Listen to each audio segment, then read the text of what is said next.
YCP ప్రభుత్వం పాలన వ్యవస్థ మొత్తాన్ని నాశనం చేసిందని జనసేన అధినేత పవన్ కళ్యాణ్ ఆరోపించారు.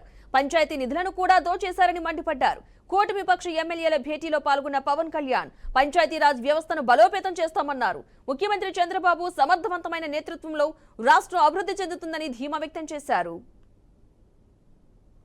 అంటే పనులు చేయకపోతే, ప్రాక్టీస్ చేయకపోతే ఏమైపోతుంది? మందకొడితనం వచ్చేస్తుంది. ఒకసారి అంకుశం పెట్టి గుచ్చాలి. అలా ఆంధ్రప్రదేశ్ అధికార యంత్రాంగాన్ని గుచ్చడానికి ఆయన దిగారు. అసలు ఆయనకు అవసరం లేదు. ఈ ప్రపంచంలో కూడా మీరు చెప్పండి, 9/11 ఇన్సిడెంట్ జరిగితే జార్జ్ బుష్ వచ్చి కూర్చోలేదు అక్కడ న్యూయార్క్ లో.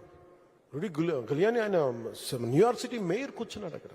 ఆయన అందరూ విమర్శిస్తుంటే నాకు ఒకటే ఆలోచన వచ్చింది.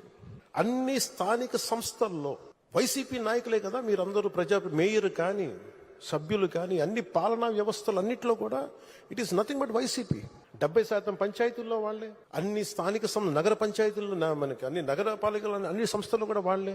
అసలు విజయవాడలో ఉన్న మేయర్ ఏమైపోయి ఫస్ట్ సిటిజన్ అంటాం, మొదటి ప్రథమ పౌరుడు అంటాం కదా విజయవాడకి. వాళ్ళకి బాధ్యత లేదా? వైసీపీకి బాధ్యత లేదా? ఎంతసేపు ఆయన విమర్శించడమేనా? నాకు అనిపించింది అసలు పంచాయతీలు కానీ స్థానిక సంస్థల్లో ఉండే వైసీపీ సభ్యులు కానీ ఏమైపోయారు? కష్టాలు వచ్చినప్పుడు అందరం కలిసి కట్టుగా ఉండాలి, కానీ తర్వాత కొట్టుకుందాం. ప్రజలు కష్టాలు ఉన్నప్పుడు అప్పుడే మాట పెట్టుకుంటాం.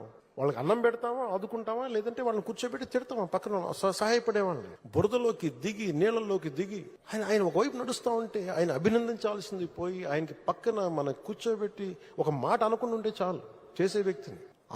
ఆ రోజున ఆయన పడ్డ కష్టం నాకు నిజంగా నాకు గుండె చెమర్చింది.